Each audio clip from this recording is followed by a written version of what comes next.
श्री योगी आदित्यनाथ जी से अनुरोध करते हैं। साथ ही मंचासीन मंत्रीगण से अनुरोध है कि वे उनका साथ दें।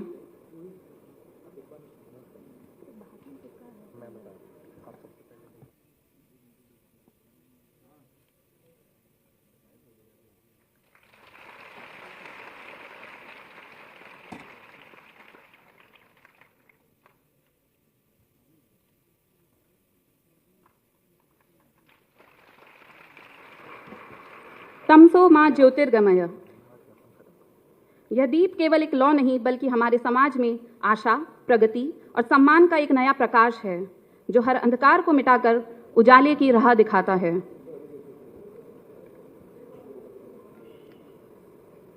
आप सभी माननीय का बहुत बहुत धन्यवाद। अब अगला चरण है हमारे माननीय अतिथियों के गरिमामय स्वागत का। मैं सबसे पहले अनुरोध करूंगी श्री असीम अरुण जी, माननीय मंत्री स्वतंत्र प्रभार समाज कल्याण, व श्री नरेंद्र कश्यप जी, माननीय मंत्री स्वतंत्र प्रभार पिछड़ा वर्ग कल्याण एवं दिव्यांग जन सशक्तिकरण विभाग से, कि वे माननीय मुख्यमंत्री जी को एक बुके देकर उनका स्वागत करें। मैं पुनः अनुरोध करूंगी श्री असीम अरुण जी, माननीय मंत्री स्वतंत्र प्रभार समाज कल्याण, श्री नरेंद्र कश्यप जी, माननीय मंत्री स्वतंत्र प्रभार पिछड़ा वर्ग कल्याण एवं दिव्यांग जन सशक्तिकरण विभाग, श्री संजीव कुमार गोंड जी, माननीय राज्य मंत्री समाज कल्याण, श्री दानिश आजाद अंसारी जी, माननीय राज्य मंत्री अल्पसंख्यक कल्याण से, कि वे माननीय मुख्यमंत्री जी को स्मृति चिन्ह भेंट कर उनका स्वागत करें।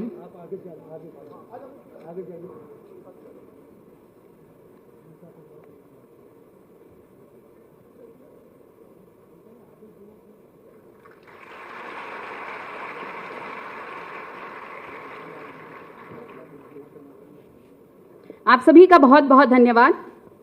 मान्यवर मंचासीन अतिथिगण, आदरणीय शिक्षाविद, हमारे विभाग के अधिकारीगण तथा प्रिय विद्यार्थियों, आप सभी का इस गरिमामय अवसर पर हृदय से स्वागत एवं अभिनंदन। आज हम यहाँ एकत्र हुए हैं छात्रवृत्ति वितरण समारोह के पावन अवसर पर, जहाँ प्रतिभाशाली विद्यार्थियों को उनके उज्जवल भविष्य की ओर प्रोत्साहन स्वरूप छात्रवृत्ति प्रदान की जाएगी। आज का यह कार्यक्रम ज्ञान और आशा का एक प्रतीक है।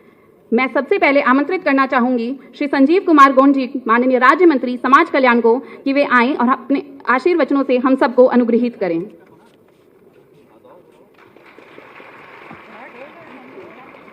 बहुत बहुत धन्यवाद। आज छात्रवृत्ति वितरण समारोह के मुख्य अतिथि हम सबके गार्जियन, उत्तर प्रदेश सरकार के लोकप्रिय मुख्यमंत्री परम आदरणीय योगी आदित्यनाथ जी, कार्यक्रम में उपस्थित पिछड़ा कल्याण के माननीय मंत्री परम आदरणीय नरेंद्र कश्यप जी, समाज कल्याण के हमारे स्वतंत्र प्रभार मंत्री माननीय असीम अरुण जी, अल्पसंख्यक कल्याण के माननीय मंत्री दानिश आजाद जी, और उपस्थित सभी हमारे सम्मानित मंचासीन अतिथिगण, उपस्थित सभी अभिभावकगण, सभी हमारे अधिकारी कर्मचारीगण, और उपस्थित सभी हमारे छात्रवृत्ति के लेने वाले हमारे सभी बच्चे और बच्चियां, उपस्थित पत्रकार मित्रों, आज मैं हृदय से बधाई दूंगा, शुभकामनाएं दूंगा। माननीय मुख्यमंत्री जी के नेतृत्व में आज उत्तर प्रदेश में 2017 के पहले हमारे बच्चे और बच्चियां यही छात्रवृत्ति के लिए भटका करते थे, लेकिन 2017 के बाद हमारे जितने भी प्रदेश में, चाहे वह किसी भी वर्ग के हों, चाहे वह बच्चे हों चाहे बच्चियां हों, खास करके हमारे अनुसूचित जाति के बच्चे और अनुसूचित जनजाति के बच्चे और बच्चियों को माननीय मुख्यमंत्री जी के द्वारा बहुत ही ये छात्रवृत्ति योजना का लाभ उनको मिल रहा है, खासकर हमारे जनजाति बच्चों को। और आज चाहे वह थारू हो, चाहे वह गोंड हो, चाहे खरवार हो, चाहे किसी भी वर्ग के आदिवासी बच्चे हों, उनको छात्रवृत्ति का आज लाभ मिलने का काम हो रहा है। आज अगर सम्मान अगर उत्तर प्रदेश में अगर किसी भी अगर ने दिया तो वह उत्तर प्रदेश में अनुसूचित जनजाति को अगर सम्मान देने का काम किया तो वह भारतीय जनता पार्टी प्रदेश के यशस्वी माननीय मुख्यमंत्री जी आज देने का काम किए। निश्चित तौर पर आज आए हुए सभी अपने मंचासीन अतिथियों का, माननीय मुख्यमंत्री जी का, और सभी अपने बच्चे और बच्चियों का, सभी अधिकारी कर्मचारियों का मैं हृदय से आभार प्रकट करते हुए, बधाई देते हुए, शुभकामनाएं देते हुए नवरात्र के शुभ अवसर पर आप सबको बहुत बहुत बधाई, बहुत बहुत शुभकामनाएं। धन्यवाद।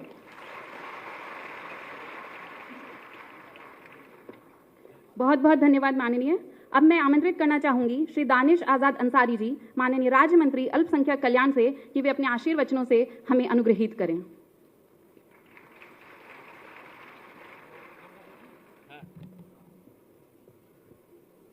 बहुत बहुत आभार। आज हमारे संयुक्त रूप से जो 3 विभाग, पिछड़ा कल्याण विभाग, समाज कल्याण विभाग और अल्पसंख्यक कल्याण विभाग के तत्वाधान में जो छात्रवृत्ति वितरण के कार्यक्रम में उत्तर प्रदेश के तमाम नौजवानों को अपना आशीर्वाद देने हमारे बीच में उत्तर प्रदेश के ही नहीं, देश के लोकप्रिय मुख्यमंत्री, हम सब के नेता, हम सब के मार्गदर्शक आदरणीय योगी आदित्यनाथ जी का एक बार जोरदार दोनों हाथों के साथ तालियां बजा के, क्योंकि ऐसा पहली बार उत्तर प्रदेश में माननीय मुख्यमंत्री जी के नेतृत्व में हो रहा है कि माननीय मुख्यमंत्री जी के नेतृत्व में छात्रों के सपनों को उड़ान देने के लिए, उनके हौसलों को और आगे बढ़ाने के लिए आज स्वयं माननीय मुख्यमंत्री जी इस कार्यक्रम में अपना बहुमूल्य समय हम सबको दे रहे हैं। ऐसा मैं स्वागत करता हूं तमाम नौजवानों की तरफ से अपने मुख्यमंत्री जी का। मंच पे हमारे माननीय मंत्री श्री नरेंद्र कश्यप जी, माननीय मंत्री श्री असीम अरुण जी, माननीय मंत्री श्री संजीव गौर जी, माननीय सांसद श्री ब्रिजलाल जी, लखनऊ की माननीय मेयर श्रीमती सुषमा खरगवाल जी, आदरणीय बैजनाथ जी, आदरणीय मुकेश शर्मा जी, आदरणीय रामचंद्र प्रधान जी, आदरणीय लालजी प्रसाद जी, आदरणीय अवनीश कुमार सिंह जी, श्रीमती जय देवी जी, अमरेश कुमार जी, और जितने भी हमारे विभाग के, तीनों विभाग के अधिकारीगण हैं, हमारे अलग अलग जनपदों से जो अधिकारीगण आए हैं और पूरे प्रदेश भर के जो नौजवान आए हैं, आप सबका मैं स्वागत करता हूं। साथियों, एक आज बहुत ऐतिहासिक दिन है। इस ऐतिहासिक दिन का साक्षी बनने का सौभाग्य आज हम सभी को मिल रहा है। उत्तर प्रदेश की जो हमारी योगी जी की सरकार है, ये पूरे देश में जानी जाती है नौजवानों को आगे बढ़ाने वाली सरकार, नौजवानों को के सपने को पूरा करने वाली सरकार, नौजवानों के हौसलों को उड़ान देने वाली सरकार। 2017 के बाद से अब तक 2025 तक लगातार माननीय मुख्यमंत्री जी के नेतृत्व में उत्तर प्रदेश ने अपने नौजवानों को आगे बढ़ाने के लिए, उनके सपनों को पूरा करने के लिए, उनको क्वालिटी ऑफ एजुकेशन डिलीवर करने के लिए, पारदर्शी शिक्षा व्यवस्था और पारदर्शी परीक्षा व्यवस्था लागू करने के लिए काम किया है। 2017 से पहले एक तरफ उत्तर प्रदेश की तस्वीर एक बीमारू राज्य की थी, हमारी डिग्रियों को शक और शुबह की नजर से देखा जाता था, लेकिन मैं तमाम उत्तर प्रदेश के नौजवानों की तरफ से अपने माननीय मुख्यमंत्री जी का आभार व्यक्त करता हूं कि आज उत्तर प्रदेश का नौजवान देश के ही नहीं, विदेश के किसी कोने में जाके अगर अपनी डिग्री दिखाता है तो पूरे सम्मान के साथ उसको बैठा के रोजगार से जोड़ने का काम होता है। मैं फिर से, क्योंकि समय, माननीय मुख्यमंत्री जी का आशीर्वाद आज हम सबको मिलेगा, मैं फिर से बहुत बहुत आभार अपने माननीय मुख्यमंत्री जी का व्यक्त करता हूं, क्योंकि उन्होंने हमेशा हम नौजवानों को प्रोत्साहित करने का काम किया है और ये हमारी उत्तर प्रदेश की नौजवानों की सरकार हमेशा हमको आगे बढ़ाने के लिए काम करती है। आप सबका फिर से बहुत बहुत आभार। जय हिंद। बहुत बहुत धन्यवाद माननीय। सेवा जिनका ध्येय है, समाज जिनका मर्म, विकास पथ पर अग्रसर जिनके प्रयास उत्तम धर्म। मैं स्वागत भाषण के लिए ऐसे ही दूरदर्शी नेता, हमारी माननीय राज्य मंत्री स्वतंत्र प्रभार समाज कल्याण श्री असीम अरुण जी से अनुरोध करती हूं, आपके उद्बोधन से हम सबको दिशा और प्रेरणा मिलेगी।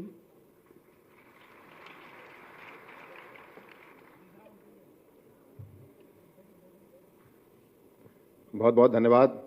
आज के इस बहुत ही सुंदर अवसर पे छात्रवृत्ति वितरण समारोह में आए हुए सभी प्यारी बेटियों का, सभी प्यारे बेटों का बहुत बहुत स्वागत मेरी ओर से। आपको बहुत सारी शुभकामनाएं। हमारे शिक्षक मंडल के साथी आए हैं, आपको भी बहुत सारी शुभकामनाएं। आज का बड़ा शुभ दिन है, मैं हृदय से आपको बधाई भी देता हूं और स्वागत करता हूं। विशेषकर मंचासीन अतिथिगण, परम आदरणीय माननीय मुख्यमंत्री जी श्री योगी आदित्यनाथ जी, माननीय मुख्यमंत्री जी की प्रेरणा से ही आज ये बहुत बड़ा परिवर्तन हो रहा है।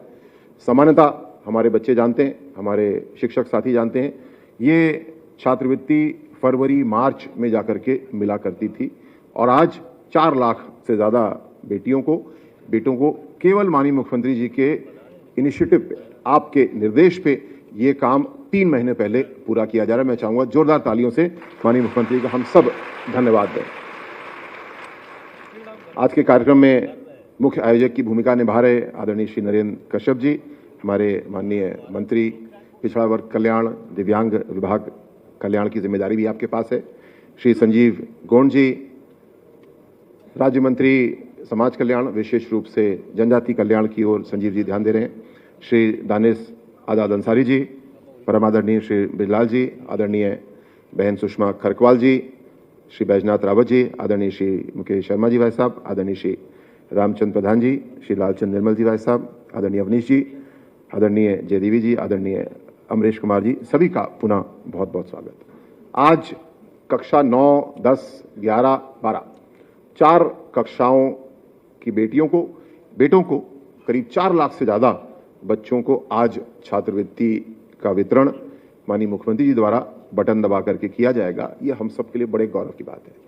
कल प्रधानमंत्री आदरणीय मोदी जी ग्रेटर नोएडा में जो उत्तर प्रदेश ट्रेड शो आयोजित हो रहा है उसमें पूरे प्रदेश को, पूरे देश को संबोधित कर रहे थे और बहुत ही महत्वपूर्ण बात प्रधानमंत्री जी ने कही। उन्होंने कहा कि हमको अब ई गवर्नेंस से इजी गवर्नेंस की ओर बढ़ना है। मतलब अभी तक जो परिवर्तन हम लोगों ने किए, छात्रवृत्ति की विशेष रूप से बात करूं तो एक पोर्टल बनाया, जो कागजों वाली व्यवस्था था उसको हम लोग ने समाप्त किया और बहुत हद तक हम पारदर्शिता ला पाए। ई गवर्नेंस में हम लोग सफल हुए। अब इसको ईजी गवर्नेंस करना है। आदरणीय मुख्यमंत्री जी का आदेश है कि एक ऐसी ऐप बनाई जाए जिससे कि हर छात्र कक्षा 9 से लेकर जितनी पढ़ाई कर रहे हैं अपना पूरा रिकॉर्ड उस पर देख सकें कि आपको कब कितनी छात्रवृत्ति मिली, केंद्र का अंश जो होता है, प्रदेश का अंश होता है, अगर कोई विलंब है तो क्यों है, आपको यहां वहां भटकना ना पड़े। इजी गवर्नेंस की ओर हम लोग बढ़ना चाहते हैं। दूसरा, इतने बड़ी संख्या में लगभग 60 लाख बच्चों को छात्रवृत्ति दी जाती है तो कहीं ना कहीं कोई त्रुटि भी हो सकती है किसी बच्चे से भरने में और उसकी वजह से छात्रवृत्ति से वंचित नहीं होना चाहिए। इजी गवर्नेंस, आपको ये मौका भी होगा इस साल से कि अगर कोई त्रुटि हो गई और अभी कट ऑफ डेट नहीं निकली है तो अपने फॉर्म में परिवर्तन भी कर सकते हैं, बैंक अकाउंट डिटेल चेंज कर सकते हैं, जिससे कोई भी बेटी, कोई भी बेटा छूटना नहीं चाहिए। और इसके बावजूद अगर कोई समस्या है तो हमने एक हेल्पलाइन भी शुरू कर दी है जिस पे फोन करके बात करके चीजों को हम लोग हल कर सकते हैं। पुनः ई गवर्नेंस से इजी गवर्नेंस की ओर हम लोग को बढ़ना है। नई तकनीक का प्रयोग करना है और बजट की कोई कमी है नहीं। जितना बजट छात्रवृत्ति के लिए मांगा जाता है माननीय मुख्यमंत्री जी सहर्ष देते हैं और हम लोग तो बजट सरप्लस राज्य हैं। जितने भी राज्य बजट सरप्लस उसमें भी हम सबसे ज्यादा हैं। आज हमारे पास, हम लोग डेफिसिट में नहीं है, हमारे पास ज्यादा कर आता है, ज्यादा रेवेन्यू आती है और उसी वजह से ऐसी योजनाओं को मुख्यमंत्री जी और समर्थन दे पाते हैं। इसके विपरीत मैं याद दिलाना चाहूंगा, आपको याद होगा, आप लोग तो बच्चे छोटे हैं, 2017 में जब समाजवादी पार्टी की सरकार थी तो उन्होंने अपने अंतिम वर्ष में सारी छात्रवृत्ति रोक दी। माननीय मुख्यमंत्री जी को जनादेश मिला, आपके द्वारा कमान संभाली गई और वो साल वित्तीय वर्ष का ऐसा था जिसमें डबल बजट लगा, क्योंकि जो समाजवादी पार्टी ने रोक दी थी छात्रवृत्ति वो आदरणीय मुख्यमंत्री जी ने अगले वित्तीय वर्ष में दी और साथ साथ उस वर्ष की भी छात्रवृत्ति दी, यानी डबल काम करके दिया। ये बहुत बड़ी बात थी। जब आदरणीय योगी जी ने प्रदेश की जिम्मेदारी संभाली उससे पहले 46 लाख छात्रों को छात्रवृत्ति मिलती थी। मुझे बताते हुए खुशी है कि आज पिछले वित्तीय वर्ष में 60 लाख बच्चों को छात्रवृत्ति मिली है और इस साल इसको हम लोग और आगे बढ़ाने के लिए काम कर रहे हैं। कोई भी छात्र या छात्रा अब छूटेगी नहीं। आपकी तकनीकी गलती से, बैंक की गलती से, विभाग की गलती से आने वाले वर्ष से ऐसी इजी गवर्नेंस की व्यवस्था आ जाएगी कि आपका अधिकार आपको पूरा मिलेगा। और आज एक महत्वपूर्ण निर्णय माननीय मुख्यमंत्री जी लेने वाले हैं। पिछले वित्तीय वर्ष में कुछ कॉलेजों ने गलती की, कुछ हमारे अधिकारियों ने भी गलती की और आज एक प्रस्ताव पे चर्चा होगी और ऐसे सारे बच्चे जो पिछले साल किसी वजह से छूट गए थे उनके लिए मैं माननीय मुख्यमंत्री से अनुरोध भी करूंगा, आपका आशीर्वाद मिलेगा। और वो सारे बच्चे यद्यपि पिछले वित्तीय वर्ष के हैं, ऐसा आज तक हुआ नहीं, उनको भी इस वित्तीय वर्ष में हम लोग छात्रवृत्ति देंगे और अगले साल से कोई तकनीकी त्रुटि ना हो इसका सारा प्रबंध करेंगे, क्योंकि हम इस बात को समझते हैं हर बच्चे के लिए जो छात्रवृत्ति स्कॉलरशिप है वो उनके लिए बड़ा महत्वपूर्ण आधार है। उसमें अगर अनिश्चितता होगी तो हम पढ़ाई आगे नहीं कर पाएंगे। वो अनिश्चितता नहीं होगी। माननीय मुख्यमंत्री जी ने ये गारंटी आपको दी है कि आपकी स्कॉलरशिप आपको 100% मिलेगी, कोई उसको रोकेगा नहीं, कोई वंचित नहीं करेगा। ये सबसे बड़ी बात, और मैं बात को समाप्त करूंगा, जो आपके हाथ में हुनर है, जो आपकी पढ़ाई लिखाई है, यही उत्तर प्रदेश के भविष्य को आगे लेके जाएगा। यद्यपि अभी तक के परिश्रम से ऐसा काम हुआ है जिसमें लगभग हर मानक में उत्तर प्रदेश नंबर 1 पे पहुंच चुका। लेकिन अगले 25 साल 30 साल दीर्घकालिक रूप से हमको नंबर 1 पे रहना है और देश में नहीं विश्व में नंबर 1 पे जाना है, तो हमारी बेटियां हमारे बेटे आपके हाथ से ये काम होना है। आपके हाथ में हुनर है, आपके मन में कुछ नवाचार है, कुछ नया करने की ललक है, तो हम लोग निश्चित रूप से आगे बढ़ेंगे। और आज का ये कार्यक्रम आपको इसी आशीर्वाद देने के लिए माननीय मुख्यमंत्री जी को हम लोगों ने आमंत्रित किया। माननीय मुख्यमंत्री जी ने समय दिया, समस्त अतिथिगण आए हैं, आपका समय भी बहुत ही महत्वपूर्ण है। हमारी बेटियों को, हमारे बेटों को आशीर्वाद मिलेगा आज। हम सब बहुत बहुत आभारी हैं। सभी का पुनः मैं बहुत स्वागत करता हूं। धन्यवाद। जय हिंद।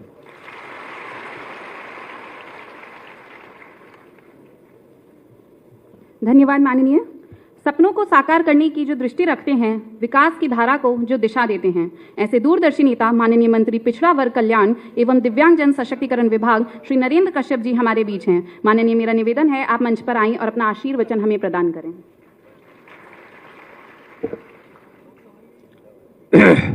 भारत माता की, भारत माता की, भारत माता की। वंदे वंदे वंदे। छात्रवृत्ति वितरण समारोह के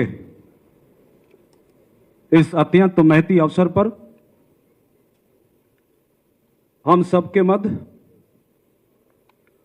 उत्तर प्रदेश के बहुत ही यशस्वी, तेजस्वी, तपस्वी माननीय मुख्यमंत्री श्रद्धेय श्री आदरणीय योगी आदित्यनाथ जी, जो आज के समारोह के हमारे मुख्य अतिथि हैं, मैं सभागार में उपस्थित सभी जनों से आग्रह करूंगा कि माननीय मुख्यमंत्री जी के अभिनंदन में एक बार जोरदार तालियां बजा के महाराज जी का अभिनंदन करें। यशस्वी माननीय मंत्री श्री असीम अरुण जी, माननीय मंत्री श्री दानिश आजाद अंसारी जी, माननीय मंत्री श्री संजीव गौड़ साहब, माननीय मेयर श्रीमती सुषमा खड़गवाल जी, माननीय सांसद श्री ब्रजलाल जी, श्रीमती जयदेवी जी, माननीय विधायक श्री मुकेश जी एमएलसी साहब, श्री लालजी प्रसाद जी एमएलसी साहब, श्री रामचंद्र जी प्रधान एमएलसी साहब, मंचस्थ संवैधानिक पदों पर आसीन सभी महानुभाव, तीनों विभागों के पिछड़ा वर्ग कल्याण, समाज कल्याण और अल्पसंख्यक समाज के सभी अधिकारी एवं कर्मचारीगण, मीडिया के मित्र बंधु और आज बड़ी संख्या में देश की भावी आशा के रूप में उपस्थित हुए हमारे प्यारे बच्चे और बच्चियां, माननीय मुख्यमंत्री जी का मैं तीनों ही विभाग की तरफ से हृदय की गहराइयों से आभार व्यक्त करता हूं, धन्यवाद व्यक्त करता हूं। महाराज श्री जी, आपने उत्तर प्रदेश की छात्रवृत्ति के वितरण की व्यवस्था में आज क्रांति लाने का काम किया है। जिस छात्रवृत्ति को हमारे प्रदेश भर के बच्चे फरवरी और मार्च में बड़े संघर्ष के बाद ला पाते थे, आपका मार्गदर्शन, आपका कुशल नेतृत्व और हमारे तीनों विभागों के अधिकारियों के सफल प्रयास से आज वो छात्रवृत्ति हम 6 महीने पहले आपके कर कमलों से वितरित करने वाले हैं। इसके लिए महाराज श्री जी का बहुत बहुत आभार और धन्यवाद व्यक्त करता हूं। माननीय मुख्यमंत्री जी, आज लगभग 4 लाख बच्चों को आपके शुभ हाथों से, वो भी ऐसे महीने में जब हम सब लोग धार्मिक अनुष्ठानों के साथ जुड़े हैं, आज इन सब बच्चों को छात्रवृत्ति पाने का अवसर मिलेगा, जिसमें 89 करोड़ 96 लाख से अधिक धनराशि वह होगी। माननीय मुख्यमंत्री जी, मुझे बताते हुए यह भी हर्ष है कि आपका मार्गदर्शन और बच्चों के प्रति जो आपका सद्भाव है, संवेदना है, उसका सुखद परिणाम यह है कि 2024-2025 में अकेला पिछड़ा वर्ग कल्याण विभाग के माध्यम से 32,22,499 छात्रों को हम छात्रवृत्ति देने में कामयाब हो सके। ये आपके मार्गदर्शन का परिणाम है। मुझे ये भी संज्ञान में लाना है माननीय मुख्यमंत्री जी कि 2016-2017 में पिछड़ा वर्ग कल्याण विभाग का बजट केवल 1,295 करोड़ यानी 1,295 करोड़ था 16-17 में पिछड़ा वर्ग कल्याण का बजट। लेकिन माननीय मुख्यमंत्री जी, आपने दरिया दिली दिखाई, आपने बच्चों के प्रति अपने हृदय को खोलते हुए इस वर्ष पिछड़ा वर्ग कल्याण विभाग को 3,125 करोड़ रुपए की धन की व्यवस्था कर दी है। महाराज जी, मैं आपका बहुत हृदय से आभार व्यक्त करता हूं कि आपने उत्तर प्रदेश भर के बच्चों को छात्रवृत्ति से संतप्त करने के लिए अपना खजाना खोला है। और बच्चों, मैं आपको हृदय से बधाई देता हूं कि आज हमारे बीच हमारे प्रदेश के मुख्यमंत्री के रूप में ऐसे योगी तपस्वी मौजूद हैं जिन्होंने प्रदेश के छात्र छात्राओं और युवाओं के लिए अपना खजाना खोल रखा है। आइए, पढ़िए, आवेदन करिए, छात्रवृत्ति पाकर अपने जीवन को आगे बढ़ाने का काम करिए। महाराज श्री जी, आपके आशीर्वाद से उत्तर प्रदेश में पिछड़ा वर्ग कल्याण विभाग प्रतिवर्ष 1 लाख ओबीसी गरीब परिवारों की बच्चियों की शादी में 200 करोड़ की धनराशि खर्च करके पिछड़े परिवारों की मदद करने का काम कर रहा है। CCC ओ लेवल के माध्यम से हमारा विभाग प्रशिक्षण उपलब्ध करा के लाखों बच्चों को नौकरियों से जोड़ने का काम कर रहा है। आपका आशीर्वाद और आपका ये दरिया दिली ने उत्तर प्रदेश भर के पिछड़ों के जीवन में एक नई क्रांति का उदय करने का काम किया। आज उत्तर प्रदेश का हर पिछड़े वर्ग का व्यक्ति आपकी जय जयकार कर रहा है कि आप चाहे शादी अनुदान हो, छात्रवृत्ति हो, छात्रावास हो, CCC ओ लेवल के प्रशिक्षण हो, आपने भरपूर हमारे विभाग को सहयोग देकर पिछड़ों को उनके पैरों पर खड़ा करने का काम किया है। मैं इसके लिए आपका आभारी हूं और अपने आए हुए सभी बच्चों से एक निवेदन करके मैं अपनी वाणी को विराम दे रहा हूं। छात्र छात्राओं, ये उत्तर प्रदेश भगवान श्री राम की जन्म स्थली है। ये उत्तर प्रदेश भगवान कृष्ण की भूमि है। इस भूमि पर आदरणीय योगी जी जैसे मुख्यमंत्री हुए हैं, इसी भूमि से आदरणीय मोदी जी जैसे प्रधानमंत्री हुए हैं, इसी भूमि से सुभाष शुक्ला जैसे योद्धा हुए हैं। मेरे प्यारे बच्चों, माननीय प्रधानमंत्री जी से, माननीय मुख्यमंत्री जी से और प्रदेश के सफल युवाओं से सीखो और आने वाले समय में आप भी अपनी पढ़ाई को बेहतर करके अपने परिवार के साथ साथ इस प्रदेश का नाम रोशन करो। इन शब्दों के साथ मैं अपनी वाणी को विराम देता हूं। महाराज श्री जी का पुनः अभिनंदन करते हुए, धन्यवाद करते हुए और मंच सभी महानुभावों का आभार जताते हुए अपनी वाणी को विराम देता हूं। बहुत बहुत धन्यवाद, बहुत बहुत आभार। बहुत बहुत धन्यवाद माननीय। आज का यह कार्यक्रम एक ऐतिहासिक पल होने वाला है जब शिक्षा के क्षेत्र में एक नई क्रांति का सूत्रपात होगा। अब वह क्षण आ पहुंचा है जिसका हम सबको इंतजार था। हमारे मेहनती और प्रतिभाशाली विद्यार्थियों को आज छात्रवृत्ति प्रदान की जाएगी। मैं माननीय मुख्यमंत्री महोदय से अनुरोध करती हूं कि वे अपने कर कमलों से बटन दबाकर वित्तीय वर्ष 2025-26 की छात्रवृत्ति का शुभारंभ करें और छात्र छात्राओं के खाते में धनराशि का अंतरण करें। जोरदार तालियां मंच तक पहुंचाएं।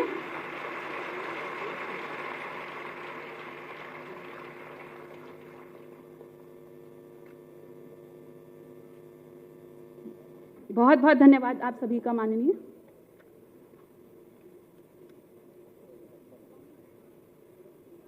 छात्रवृत्ति केवल एक वित्तीय सहायता नहीं, यह एक प्रमाण है कि समाज आपके साथ है। मैं माननीय मुख्यमंत्री महोदय से अनुरोध करती हूं कि वे कुछ चयनित छात्र छात्राओं को मंच पर छात्रवृत्ति प्रमाण प्रदान करें। प्रिया शर्मा जी,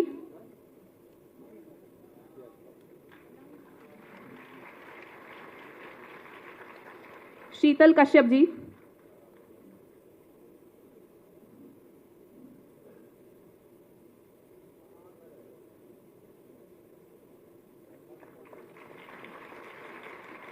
मनस्वी भारती जी,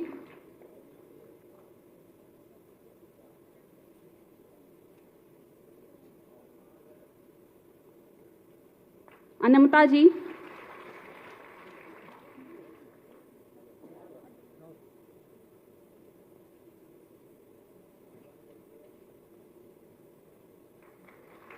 दीपक गौड़ जी,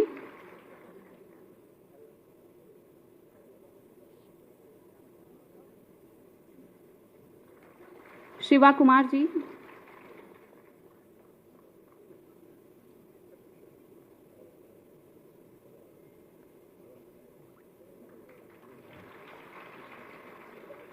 मोहम्मद इब्राहिम जी,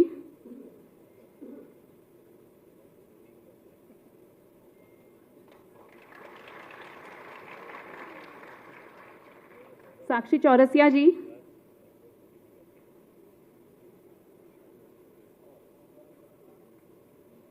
विशेष कुमार जी,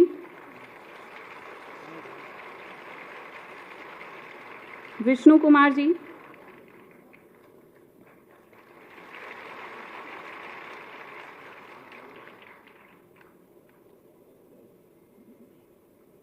प्रांशी सिंह जी,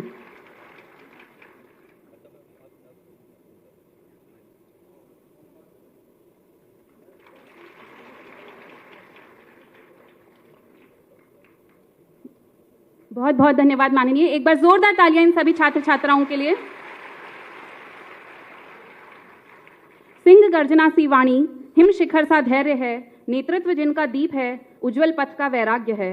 युग पुरुष वे योगी हैं, जन जन का जिनमें विश्वास है, उत्तर प्रदेश की धड़कन हमारा अभिमान है। जिन्होंने सुशासन को सिर्फ नीति नहीं बल्कि जन आस्था का विश्वास बनाया, ऐसे तेजस्वी कर्मयोगी जनप्रिय नेता, हम सब के मार्गदर्शक उत्तर प्रदेश के माननीय मुख्यमंत्री श्री योगी आदित्यनाथ जी से मैं बहुत ही आदर के साथ अनुरोध करती हूं कि वे अपने आशीर्वचनों से हम सबको अनुग्रहित करें।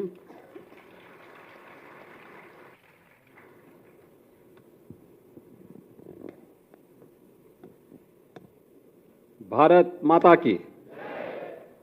ये छात्रों की आवाज नहीं है। भारत माता की, भारत माता की। ऊपर वालों की आवाज क्यों नहीं आ रही है? ऊपर वाले भी बोलेंगे भारत माता की, भारत माता की, भारत माता की। वंदे वंदे वंदे। छात्रवृत्ति वितरण के आज के इस कार्यक्रम में मंच पर उपस्थित उत्तर प्रदेश सरकार में मंत्रिमंडल के मेरे सहयोगी,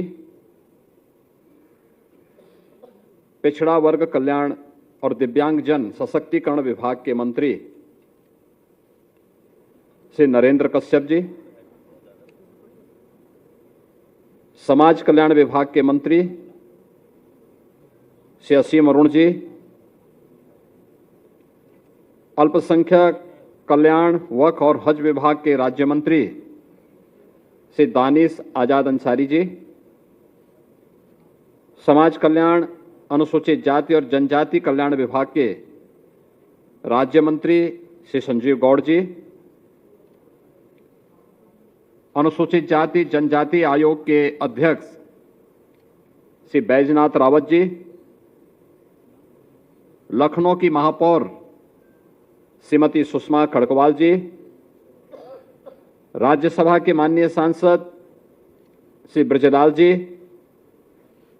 विधान परिषद के माननीय सदस्यगण श्री मुकेश शर्मा जी, रामचंद्र प्रधान जी, लालजी प्रसाद निर्मल जी, इंजीनियर अवनीश कुमार सिंह जी और विधानसभा की सदस्य श्रीमती जयदेवी जी,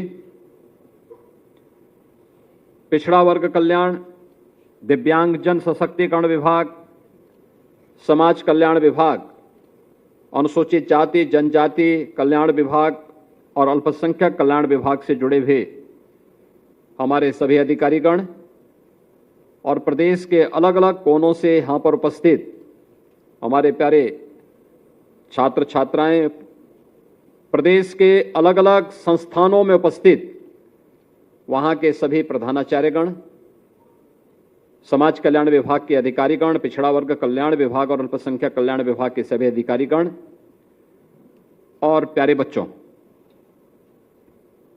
मैं सबसे पहले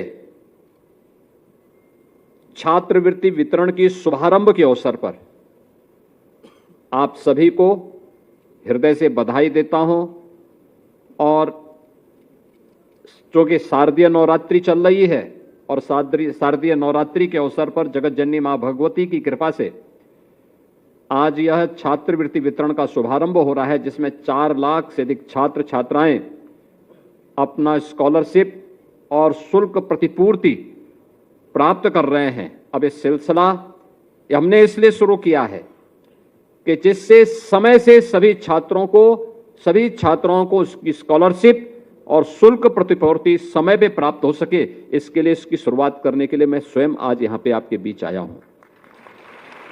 यह तो एक शुरुआत मात्र है, एक शुरुआत मात्र है। इससे भी बड़ी संख्या छात्र छात्राओं की है जिनको ये छात्रवृत्ति मिलनी है और छात्रवृत्ति भी बिना किसी हस्तक्षेप के प्राप्त होनी है। आप याद करिए 2017 के पहले, जिसके बारे में असीम अरुण जी, नरेंद्र कश्यप जी, दानिश आजाद जी और संजीव गौड़ जी कह रहे थे, क्या होता था जब कोई व्यक्ति छात्रवृत्ति वितरण करता था तो छात्र के पास छात्रवृत्ति नहीं पहुंच पाती थी, मनमाना होता था। जो छात्रवृत्ति सितंबर अक्टूबर में प्राप्त होनी चाहिए वह छात्रवृत्ति मार्च अप्रैल तक पहुंच पाती थी और उसमें भी भेदभाव होता था। 2016 में अनुसूचित जाति जनजाति की छात्रों की छात्रवृत्ति ही नहीं दी गई। जब 17 में हमारी सरकार आई तो मैंने एक साथ 17-18 की भी और 18-19 की भी छात्रवृत्ति, 16-17 की भी और 17-18 की भी छात्रवृत्ति एक साथ प्रदेश भर के सभी बच्चों को उपलब्ध करवाई थी, जिससे वे सभी बच्चे जो इसके हकदार थे उनको छात्रवृत्ति प्राप्त हो सके। अभी आपने देखा होगा असीम अरुण जी ने जो कहा, हमारे कुछ जनपदों में मुझे शिकायत मिली थी कि अनुसूचित जाति जनजाति से जुड़े हुए छात्रों की छात्रवृत्ति कुछ संस्थाओं ने डाटा अपलोड न करने के कारण वह छात्रवृत्ति उन्हें प्राप्त नहीं हो पाई और डाटा लॉक हो गया। हम आज उस पर निर्णय करने वाले हैं और उन सभी छात्रों को जिनकी संख्या 5 लाख के आसपास है उनको स्कॉलरशिप देने की व्यवस्था कर रहे हैं। उसके लिए पैसा तैयार कर लिया गया है और मुझे लगता है कि दीपावली के पहले पहले उन छात्रों को भी स्कॉलरशिप जो गत वर्ष की बची हुई थी, और ये केवल न केवल छात्रवृत्ति मिल रही बल्कि जिन लोगों की गलती से वह छात्रवृत्ति नहीं मिली थी उनकी भी जवाबदेही उसमें तय हो रही है कि आखिर वे छात्र इससे वंचित कैसे। क्योंकि हम लोगों ने एक चीज को देखा है और दुनिया के अंदर भी इन बातों पर विशेष ध्यान दिया जाता है। खासतौर पर हर व्यक्ति इस बात को जानता है कि आर्थिक प्रगति का जो पैमाना है वह शिक्षा से शुरू होती है, बेहतर शिक्षा से शुरू होती है। सस्टेनेबल डेवलपमेंट गोल, सतत विकास के लक्ष्यों को प्राप्त करने में भी शिक्षा की एक बड़ी भूमिका है और दुनिया के अंदर जहां भी वंचित तबका है, जहां भी व्यवस्था से उपेक्षित तबका है, अगर उन्हें विकास के लक्ष्यों को प्राप्त करना है तो सबसे पहली प्रायोरिटी होती है शिक्षा। और शिक्षा में उन वंचितों को स्कॉलरशिप और शुल्क प्रतिपूर्ति की व्यवस्था के साथ जोड़ करके उत्तम और बेहतरीन शिक्षा के माध्यम से उनके विकास के मार्ग को प्रशस्त करना, उनकी प्रतिभा का लाभ विकास की योजनाओं में लेना, ये दुनिया के अंदर भी है और पिछले 11 वर्षों में प्रधानमंत्री मोदी जी के नेतृत्व में हमने भारत के अंदर भी देखा है। आप याद करिए, हमारा ही देश है जिसने शिक्षा के अधिकार को एक मौलिक अधिकार बनाया। आरटीई के तहत हर छात्र स्कूली शिक्षा प्राप्त कर सके, अनिवार्य किया गया। 5 से लेकर 14 वर्ष के बच्चे को स्कूल में होना चाहिए, अनिवार्य हो। बेटी को स्नातक तक की शिक्षा फ्री में प्राप्त हो, इसके लिए अनेक स्कीम तैयार की गई। और राष्ट्रीय शिक्षा नीति जिसे प्रधानमंत्री जी ने 2020 में लागू किया, यह राष्ट्रीय शिक्षा नीति भी हर छात्र और छात्रा को स्कूल तक पहुंचाने, इसके लिए उसे सुविधा संपन्न करने और ड्रॉप आउट रेट को न्यूनतम स्तर पर पहुंचा करके शिक्षा को सर्वसमावेशी बना देना, यानी सबके लिए उपलब्ध करवा देना। इसके लिए अलग अलग मॉडल दिए जा रहे हैं। इसके लिए छात्रवृत्ति, प्री मैट्रिक और पोस्ट मैट्रिक छात्रवृत्ति जो समाज के अंतिम पायदान पर बैठा हुआ व्यक्ति है उसको ये प्राप्त हो सके, इसके लिए लगातार प्रयास हो रहा है। और आज तो प्रधानमंत्री जी ने भी व्यवस्था कर दी है, अब आने वाले समय में 1 नेशन 1 स्कॉलरशिप की व्यवस्था, यानी एक साथ स्कॉलरशिप एक क्लिक से छात्र के स्कूल में एडमिशन लेते ही जैसे ही पोर्टल के माध्यम से आएगा कि संजीव गौड़ ने एडमिशन ले लिया, छात्रवृत्ति उसके अकाउंट में पहुंच जाएगी। स्वतः ही स्फूर्त भाव के साथ प्रक्रिया होने वाली है और उसी को ध्यान में रख करके प्रधानमंत्री जी के प्रेरणा से हम लोगों ने उत्तर प्रदेश में व्यवस्था की। अकेले केवल 25-26 में वंचित वर्गों को 2,825 करोड़ रुपए की छात्रवृत्ति हम लोगों ने अब तक वितरित की है, छात्रवृत्ति। और यह छात्रवृत्ति डीबीटी के माध्यम से, यानी सीधे उस छात्र के अकाउंट में पैसा जा रहा है। छात्रवृत्ति के लिए अब उससे समाज कल्याण विभाग, पिछड़ा वर्ग कल्याण, अल्पसंख्यक कल्याण विभाग के कार्यालयों में नहीं जाना पड़ेगा, किसी की सिफारिश नहीं करनी पड़ेगी। एक छात्रवृत्ति एक क्लिक किया उसके पास पहुंच गई। ऐसे ही 17 में, वर्ष 17 से 2025 तक अब तक 2 करोड़ से अधिक छात्र छात्राएं इस सुविधा का लाभ प्राप्त कर चुकी हैं। और इसमें हम लोगों ने जो व्यवस्था की है, आज तो 9 से 12वीं तक के 4 लाख छात्र छात्राओं को आज इसका लाभ दिया जा रहा है, क्योंकि हम लोगों का ये मानना है कि शिक्षा ही वह माध्यम है जो आत्मनिर्भर भारत और विकसित भारत की संकल्पना को, प्रधानमंत्री जी की संकल्पना को साकार करने में सहायक हो सकता है। और यही सपना बाबा साहब भीमराव अंबेडकर जी का था, यही सपना उन महापुरुषों का था जो देश के संविधान निर्माण के दौरान स्वतंत्र भारत की व्यवस्था कैसे होनी चाहिए, उनका सपना यही था, जिसमें हर गरीब की पहुंच हो, हर वंचित शासन की व्यवस्था का हिस्सेदार बने, हर छात्र स्कूल में पहुंच सके। और इन सब कार्यक्रमों को हम आगे बढ़ाने का काम कर रहे हैं। इसमें आने वाले समय में जो हम लोगों ने व्यवस्था की है, तकनीकी सुधार, क्योंकि बहुत सारे विद्यालयों ने, बहुत सारे विश्वविद्यालयों ने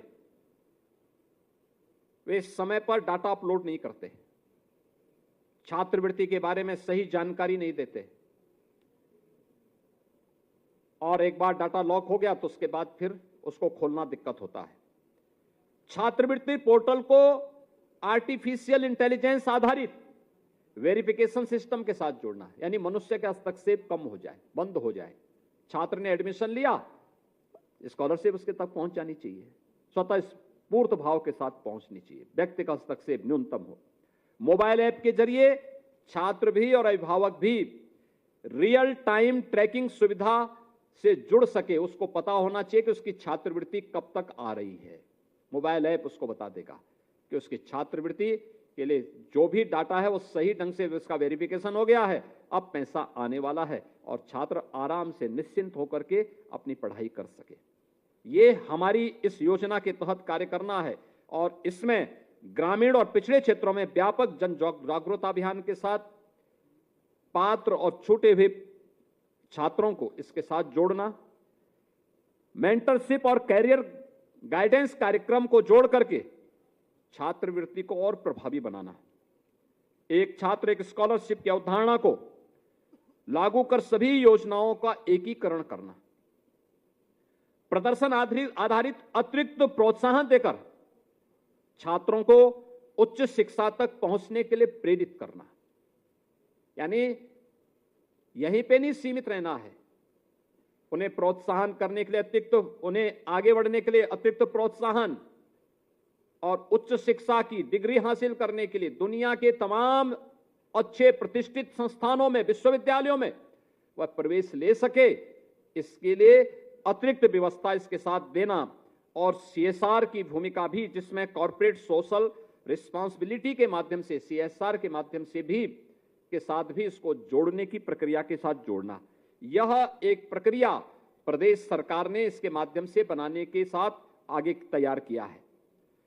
मुझे प्रसन्नता है इस बात की कि जो हमारा शताब्दी संकल्प अभियान है, जिसमें यह देश जब आजाद होगा, आजाद हुआ था, अपनी शताब्दी महोत्सव मना रहा होगा, आजादी का शताब्दी महोत्सव कैसा होगा यह तय करने के लिए शताब्दी संकल्प अभियान चल रहा है 2047 का। 2047 यह देश अपनी आजादी के 100 वर्ष पूरे करेगा। शताब्दी संकल्प का जो अभियान है हमारा कैसे होना चाहिए, इस शताब्दी संकल्प के साथ 2047 के साथ हम सब जुड़ सकें, उस संकल्प के लिए विकसित भारत का विकसित उत्तर प्रदेश होना चाहिए, आत्मनिर्भर भारत का आत्मनिर्भर उत्तर प्रदेश होना चाहिए। और उस अभियान को आगे बढ़ाने के लिए जो सरकार ने व्यवस्था की, मुझे उसके बारे में बताना है। खासतौर पर समाज कल्याण विभाग द्वारा अनुसूचित जाति जनजाति के छात्रों को और सामान्य छात्रों को जो कक्षा 9 से 12वीं तक के आज के इस कार्यक्रम में हम लोग जिन 4 लाख छात्रों की सुविधा उपलब्ध करवा रहे हैं पहले चरण में, इसमें 1,12,000 छात्र प्रथम चरण में आज छात्रवृत्ति प्राप्त कर रहे हैं। पिछड़ा वर्ग कल्याण विभाग के 2.5 लाख से अधिक छात्र छात्राएं हैं और अल्पसंख्यक कल्याण विभाग के 25,000 छात्र छात्राएं आज इस सुविधा का लाभ यहां प्राप्त कर रहे हैं। 17-18 से वित्तीय वर्ष 24-25 तक अनुसूचित जाति जनजाति के 1,23 लाख छात्र छात्राओं को 13,201 छात्र छात्राओं को इसके माध्यम से 9,150 करोड़ रुपए के धनराशि उनको वितरित की गई, यानी पैसा डीबीटी के माध्यम से उनके अकाउंट में भेजा गया। और 17-18 से लेकर के 24-25 में सामान्य वर्ग के 58,90,000 छात्र छात्राओं के लिए भी 5,945 करोड़ रुपए उनके अकाउंट में भेजने की व्यवस्था की गई। इसके साथ ही पिछड़ा वर्ग कल्याण विभाग में 16-17 से लेकर के अब तक जो व्यवस्था की गई, 16-17 में 17-18 में 1,648 करोड़ 91 लाख रुपए, 18-19 में 1,883 करोड़ 96 लाख रुपए, वर्ष 2019-20 में 1,887.29 करोड़ रुपए और 2020-21 में 1,505 करोड़ 53 लाख रुपए, 2021-22 में 1,581 करोड़ 92 लाख रुपए 42 लाख रुपए और 23-24 में 1,800 करोड़ 1,813 करोड़ 97 लाख रुपए और 23-24 में 2,608 करोड़ 13 लाख रुपए, 2024-25 में 2,861 करोड़ 38 लाख रुपए और 25-26 में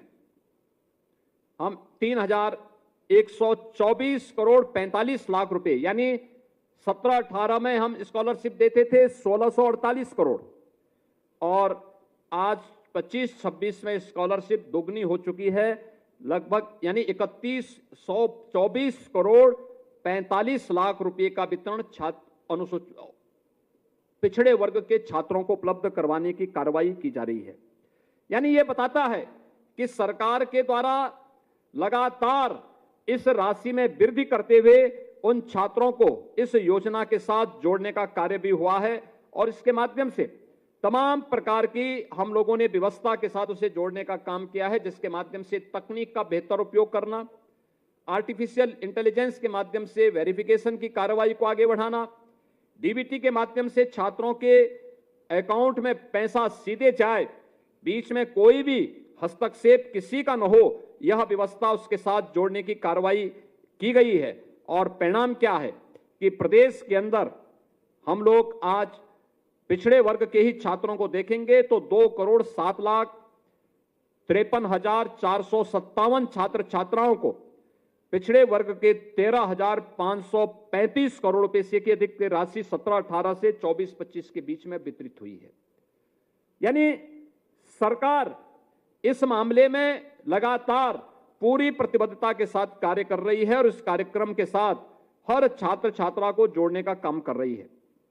इसके लिए सरकार ने 16-17 से एक और व्यवस्था बनाई है कि पिछड़े वर्ग के छात्र छात्राओं के लिए कंप्यूटर प्रशिक्षण की व्यवस्था को भी 11 करोड़ से बढ़ाकर के 35 करोड़ रुपए की है।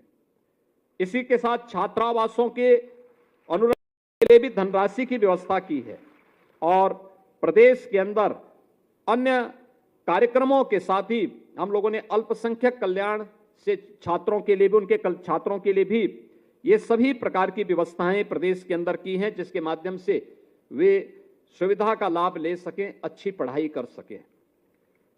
मैं एक बात आप सबसे जरूर कहना चाहूंगा कि बाबा साहब भीमराव अंबेडकर इस बात को लेकर बराबर चिंतित रहते थे। वे कहते थे कि देखिए, जब तक हम पढ़ाई नहीं करेंगे, अच्छी शिक्षा नहीं लेंगे, तब तक किसी भी प्रकार की सरकार का अनुदान हमारा कल्याण नहीं कर सकती। केवल सरकार पर आश्रित रह करके नहीं, सरकार की सुविधाओं का बेहतर उपयोग करते हुए एक स्वस्थ प्रतिस्पर्धा के लिए अपने आप को तैयार करना। आप मुझे बताइए, क्या बाबा साहब भीमराव अंबेडकर को या उन महापुरुषों को जिन्होंने समाज को एक नई दिशा दी, लोग पुरुष सरदार वल्लभ भाई पटेल हों या वे सभी महापुरुष जिन्होंने अपनी मेहनत से, अपनी प्रतिभा से समाज को एक नई दिशा दी, क्या वे किसी के अनुदान पर पड़े बढ़े थे? नहीं, उन्होंने अपनी मेहनत से, अपने पुरुषार्थ से, अपने परिश्रम से आज वे समाज के लिए मार्गदर्शक बने हैं, उसको एक नई दिशा देने का काम किए। परिणाम क्या है? बाबा साहब भीमराव अंबेडकर ने कोटि कोटि वंचितों, दलितों, पिछड़ों और समाज के उस हर तबके के लिए वे एक मार्गदर्शक बने हैं। उनका मार्गदर्शन करता हुआ दिखाई देता है। उनका भारत के संविधान निर्माण से लेकर के उनके उस समय के भाषण, उस समय की उनकी बातें आज भी समाज को और दुनिया के अंदर जहां कहीं भी कोई शोषित है, वंचित है, बाबा साहब भीमराव अंबेडकर की बातें उन लोगों के लिए एक नई प्रेरणा है, एक नया प्रकाश है। हम क्यों नहीं आगे बढ़ सकते? हर व्यक्ति में सामर्थ्य है, शक्ति है, हुनर है, उसके लिए प्लेटफॉर्म देना इस संस्थानों का काम होना चाहिए, शिक्षण संस्थानों का काम, और संस्थानों को सपोर्ट करने का काम सरकार का होना चाहिए। ये सब मिलकर के काम करेंगे तो हम एक बेहतर भविष्य को और बेहतर बनाने में सफल हो सकते हैं। तो शताब्दी संकल्प है 2047 का, ये वही शताब्दी संकल्प है जिसको प्रधानमंत्री जी ने विकसित भारत कहा है। विकसित भारत होगा तब जब हर छात्र छात्रा के जीवन का संकल्प भी विकसित भारत बनेगा। याद रखना, जब विकसित भारत का इस संकल्प चरितार्थ हो रहा होगा तब आपके हाथों में कमान होगी, तब आप व्यवस्था के विभिन्न हिस्से में काम कर रहे होंगे। कोई सरकारी अधिकारी होगा, कोई जनप्रतिनिधि होगा, कोई मुख्यमंत्री होगा, कोई मंत्री होगा, कोई सरकारी नौकरशाह होगा, कोई पुलिस का अधिकारी होगा, कोई डॉक्टर होगा, कोई इंजीनियर होगा, कोई शिक्षक होगा, कोई व्यवसायी होगा, कोई उद्यमी होगा। अलग अलग तबके में वह नेतृत्व आपकी पीढ़ी के हाथों में आने वाला है। आपकी पीढ़ी के हाथों में जो नेतृत्व आने वाला है उसके लिए मानसिक रूप से अभी से तैयारी करना। कैसा भारत हम चाहते हैं, याद रखना, ये विभाजनकारी ताकतें देश को गुलाम बनाई थी और फिर से नए भारत के लिए प्रधानमंत्री मोदी जी के नेतृत्व में जो अभियान चल रहा है, उस आत्मनिर्भर और विकसित भारत के लिए फिर से बाधक बनकर के समाज को बांटने का काम कर रहे हैं। हमारा प्रयास होना चाहिए, हमें बंटना नहीं है, हमें एकजुट होकर के बेहतर शिक्षा के लिए हर छात्र को स्कूल तक पहुंचाना है, हर छात्र को, हर वंचित को स्कूली शिक्षा के साथ जोड़ना है, उसकी शिक्षा के उन्नयन के लिए प्रयास करना है। आज तो सरकार अनेक कार्यक्रम कर रही है। समाज कल्याण विभाग ने, समाज कल्याण विभाग के जितने भी छात्रावास हैं, उनकी आश्रम की व्यवस्था, छात्रावासों की व्यवस्था को बेहतर बनाने का काम किया है।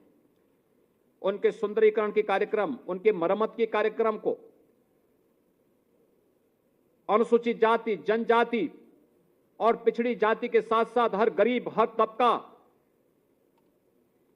जो अब तक व्यवस्था से कहीं ना कहीं उन सुविधाओं से वंचित रहता था, आज उसको व्यवस्था का मुख्य हिस्सा बनाने के लिए अनेक प्रकार के कार्यक्रम चल रहे हैं।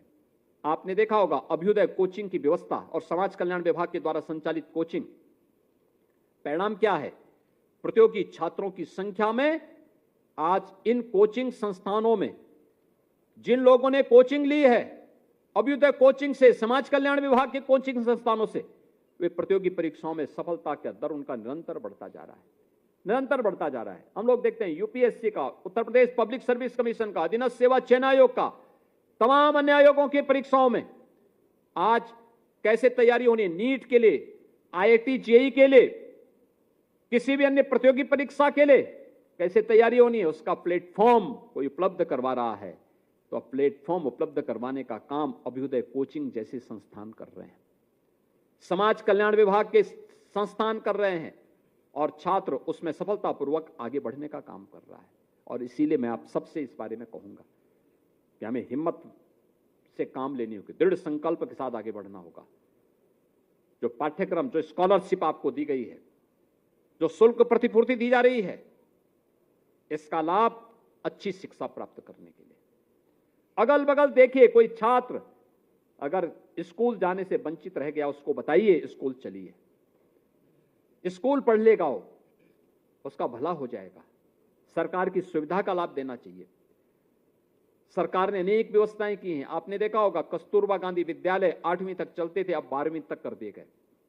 एक ही कैंपस में गरीब घर की अनुसूचित जाति, जनजाति की बेटियों को ला करके, पिछड़े वर्ग की बेटियों को ला करके पढ़ाने की व्यवस्था की जा रही है। छात्रावास में रहने खाने की व्यवस्था दी जा रही है, स्कॉलरशिप दी जा रही है, यूनिफॉर्म दी जा रही है। बेसिक शिक्षा परिषद के विद्यालयों में 1,60,00,000 बच्चों के लिए यूनिफॉर्म, 2 यूनिफॉर्म, जूता मोजा फ्री, स्वेटर भी की व्यवस्था की जा रही है, जिससे बच्चे पढ़ लिख जाएं। आंगनवाड़ी केंद्रों को सुदृढ़ करके एक व्यवस्था की जा रही है कि आंगनवाड़ी केंद्रों में जो बच्चे जाएंगे, 3 से 6 वर्ष तक के बच्चे, वे वहां केवल जा करके जाएंगे नहीं, पोषण मिशन के साथ साथ उन बच्चों को प्री प्राइमरी के बारे में भी वहां बढ़ाना है, अक्षर ज्ञान के साथ जोड़ना है, पोषण मिशन के साथ जोड़ना है, क्योंकि वो हमारा भविष्य है। और उस भविष्य को अगर वो स्वस्थ रहेगा तो समाज स्वस्थ रहेगा, और स्वस्थ समाज ही सशक्त बन सकता है, समृद्ध बन सकता है, और उसके लिए कार्य हो रहा है। आश्रम पद्धति के विद्यालय ये बनाए जा रहे हैं, जहां पे अनुसूचित जाति, जनजाति के बच्चों को ला करके उनकी उत्तम पढ़ाई कराई जाती है। अटल आवासीय विद्यालय बन रहे हैं, रजिस्टर्ड श्रमिकों के बच्चों को ला करके, बीओसी बोर्ड में जो रजिस्टर्ड हैं उन बच्चों को ला करके 6ठी क्लास से लेकर 12वीं क्लास तक की उत्तम शिक्षा की व्यवस्था, इतनी उत्तम व्यवस्था वहां पर जैसे सैनिक स्कूल के तर्ज पर उसको आगे बढ़ाया जा रहा है। उनका स्किल डेवलपमेंट के कार्यक्रम, मुख्यमंत्री कंपोजिट विद्यालय और पीएम श्री विद्यालय के माध्यम से शिक्षा के उन्नयन के लिए अनेक कार्यक्रम आगे बढ़ाए जा रहे हैं। ये इसलिए जिससे अच्छी शिक्षा आप अर्जित कर सके, आपकी प्रतिभा का लाभ देश को मिल सके, आने वाली पीढ़ी ले सके। शताब्दी संकल्प के अभियान में एक नेतृत्व के रूप में आप सब प्रभावी ढंग से विकसित भारत के इस मंत्र को अपने जीवन का हिस्सा बना करके देश को आगे बढ़ा सकें। और उसी अभियान के साथ जोड़ने के लिए आज हम सब यहां पर आए हैं। ये एक शुरुआत है। याद रखना, केवल 4 लाख ही बच्चे नहीं हैं, इस संख्या अभी कई गुना है। मेरी सभी संस्थानों से यह आग्रह होगा, उन बच्चों के डाटा को तत्काल अपलोड करें। एडमिशन बहुत सारे संस्थानों में पूरे हो चुके हैं, वे भी, और जहां पर अभी प्रयास नहीं हुआ वे एडमिशन समय पे पूरा करते हुए उन बच्चों को भी डाटा को तत्काल अपलोड कर लें,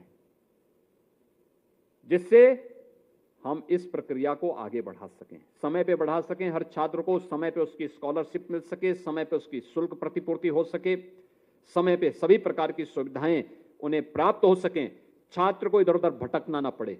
इस बात को सुनिश्चित करेंगे। और मैं विभागों से भी कहूंगा, पिछड़ा वर्ग कल्याण विभाग से, समाज कल्याण विभाग से, अनुसूचित जनजाति के छात्र छात्राओं के लिए, अल्पसंख्यक कल्याण के छात्र छात्राओं के लिए, और जो सामान्य छात्र छात्राएं वंचित और गरीब तबके के हैं उनके लिए स्कॉलरशिप की जो व्यवस्था है, शुल्क प्रतिपूर्ति की जो व्यवस्था है, इस प्रतिपूर्ति को तत्काल, इस प्रक्रिया को पूरा करते हुए एक एक स्तर पर जवाबदेही, इसका आवश्यकता पड़ती तो प्रशिक्षण, विश्वविद्यालय महाविद्यालय स्तर पर वर्चुअल हम प्रशिक्षण भी उनको दें, कैसे डाटा अपलोड करना है, और एक एक व्यक्ति को नोडल अधिकारी बना करके उसके माध्यम से इसको हम एक समय सीमा के अंदर प्रारंभ कर सकें। अनुसूचित जाति जनजाति के जिन छात्रों को गत वर्ष स्कॉलरशिप डाटा अपलोड न होने के कारण नहीं मिल पाई है, हमारा प्रयास होना चाहिए कि दीपावली के पहले उनको ये स्कॉलरशिप अवश्य समाज कल्याण विभाग दे देगा। इस विश्वास के साथ मैं आज के इस अवसर पर प्रदेश भर के यहां पर तो उपस्थित सभी छात्रों छात्राओं को, प्रदेश भर के अलग अलग संस्थानों में 4 लाख से अधिक छात्र छात्राएं उपस्थित हैं उनको भी, और साथ साथ जिनको भविष्य में मिलने वाला है उनके डाटा को अपलोड करने के लिए भी आह्वान करते हुए आप सबको मैं शारदीय नवरात्रि और विजयादशमी की मंगलमय शुभकामनाएं देता हूं और विश्वास करता हूं हम विभाजनकारी ताकतों के नहीं बल्कि समाज को एकजुट करने और राष्ट्र को मजबूत प्रदान करने वाले इस अभियान का हिस्सा बनेंगे। इस विश्वास के साथ आप सबके प्रति मैं अपनी शुभकामनाएं देता हूं। धन्यवाद। जय हिंद।